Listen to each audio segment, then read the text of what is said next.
अस्सलाम वालेकुम व्यूवर्स। आज की वीडियो में हम बात करेंगे ड्रामा जान निसार की बहुत ही इंटरेस्टिंग एपिसोड के बारे में। जी हाँ, दुआ के वालिद जैसे ही घर आते हैं दुआ से पूछते हैं कि तुम सरफराज से रब्ता खुद करती रही हो, जिस पे दुआ खामोशी इख्तियार करती है। उसके वालिद फिर से यही सवाल दोहराते हैं, जिस पे दुआ अपनी खामोशी तोड़ती है और कहती है कि आप मेरे ऊपर भरोसा रखें, मैं आपका सर कभी भी झुकने नहीं दूंगी। जिस पे उसके वालिद कहते हैं कि तुम हमें जहर दे के वैसे ही मार दो, क्योंकि तुमसे हमारा सुकून देखा नहीं जा रहा। एक को वैसे ही तलाक हो गई है और तुम्हारा भी तलाक देने पे राज़ी है।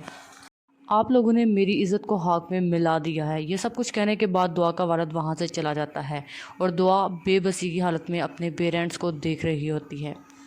दूसरी तरफ सरफराज के वालिद अपनी फर्नीचर फैक्ट्री में काम करवा रहे होते हैं और जैसे ही फ़िज़ा के वालिद को वहाँ से गुज़रते देखते हैं तो सलाम करते हैं और कहते हैं कि ये इलाका तो आपका है भी नहीं, फिर आप यहाँ क्या कर रहे हैं। जिस पे उसके वालिद कहते हैं कि मुझे कोई काम था जो मैं करने आया हूँ।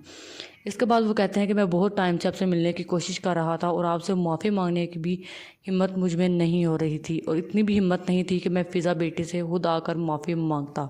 जिस पे उसके वालिद कहते हैं कि आप किस किस बात की माफ़ी मांगेंगे। जिस पे सरफराज के वालिद कहते हैं कि क्या मतलब है आपकी बात का।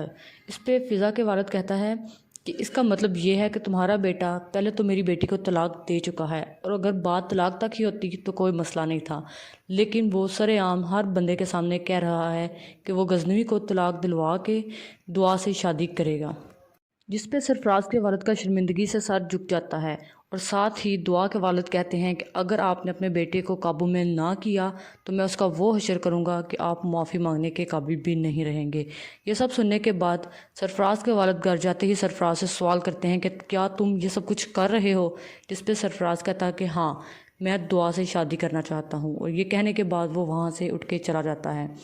इसके बाद सरफराज के वालिद उसकी माँ को बहुत सी बातें सुनाते हैं और कहते हैं कि तुम्हारी तरबियत का नतीजा है जो आज हमारा बेटा ऐसा कर रहा है।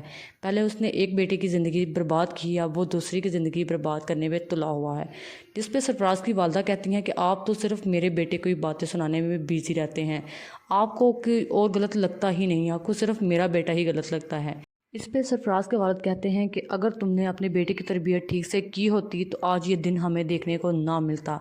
साथ ही उसकी माँ कहती है कि मैं लानत भेजती हूँ लड़कियों पर, मैं कभी भी अपने बेटे का रिश्ता वहाँ पर नहीं होने दूँगी, अब बेफिक्र हो जाए। अगले सीन की जानिब बढ़ने से पहले मेरे चैनल को लाइक, शेयर और सब्सक्राइब करना मत भूलिएगा। जी हाँ, इसके बाद सुंबुल और हिजर तैयार होकर बाहर आते हैं और अपनी वहाँ से परमिशन लेते हैं। जिस पे उसकी माँ गुस्सा करती है और कहती है कि ये क्या आप लोगों ने ड्रामा लगा रखा है, आए दिन आप लोग बाहर जा रहे होते हैं। अपनी बीवी को समझाओ कि ये जहाँ पर जवान बहनें घर में मौजूद हों तो ये चाल चलन अच्छा नहीं है।